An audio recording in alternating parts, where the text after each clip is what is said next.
റസൂലുള്ള പറയണേ, ഒരാള് ഹലാലായ മുതൽ സമ്പാദിക്കാൻ വേണ്ടി പരിശ്രമിക്കാൻ കച്ചവടം ചെയ്യുന്നു, ഗൾഫ് കൂടുന്നു, എന്തെങ്കിലും ഒരു മാർഗം, ഒരു മത്സ്യത്തിന്റെ ഉപജീവനത്തിന്റെ ഒരു മാർഗവും തെരഞ്ഞെടുത്തു ശുദ്ധ ഹലാലിൽ നിന്ന്. അവന്റെ ഉദ്ദേശം എന്താണെന്നറിയോ? അവന്റെ ഉദ്ദേശം മസ്അലത്തിനെ തൊട്ടുള്ള താഴ്ഫോട്, യാചിക്കേണ്ട ഒരു അവസ്ഥ വരരുത് സ്വന്തം കാര്യത്തിന് ആരോഗ്യം. രണ്ടാമത്തേത് തന്റെ ആശ്രിതർക്ക് പരിശുദ്ധമായ ഹലാലിൽ നിന്ന് തന്നെ ഭക്ഷണം കൊടുക്കണമെന്നത്. മൂന്നാമത്തെ ഉദ്ദേശം കുടുംബത്തിലും അയലോകത്തൊക്കെ കുഴങ്ങിയ ആളുകളെ സഹായിക്കണമെന്നുള്ളത്.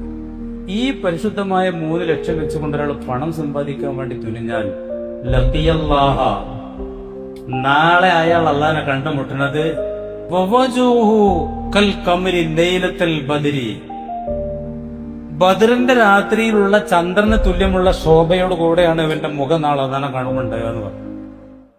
റസൂലുള്ളാഹി പറയണേ, ഒരാള് ഹലാലായ മുതൽ സമ്പാദിക്കാൻ വേണ്ടി പരിശ്രമിക്കാൻ കച്ചവടം ചെയ്യുന്നു, ഗൾഫ് കൂടുന്നു, എന്തെങ്കിലും ഒരു മാർഗം, ഒരു മത്സ്യത്തിന്റെ ഉപജീവനത്തിന്റെ ഒരു മാർഗവും തെരഞ്ഞെടുത്തു ശുദ്ധ ഹലാലിൽ നിന്ന്. അവന്റെ ഉദ്ദേശം എന്താണെന്നറിയോ?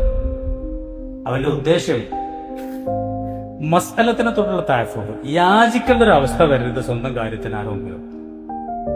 രണ്ടാമത്തേത് തന്റെ ആശ്രിതർക്ക് പരിശുദ്ധമായ ഹലാലിൽ നിന്ന് തന്നെ ഭക്ഷണം കൊടുക്കണമെന്നത്. മൂന്നാമത്തെ ഉദ്ദേശം കുടുംബത്തിലും അയലോകത്തൊക്കെ കുഴങ്ങിയ ആളുകളെ സഹായിക്കണമെന്നുള്ളത്.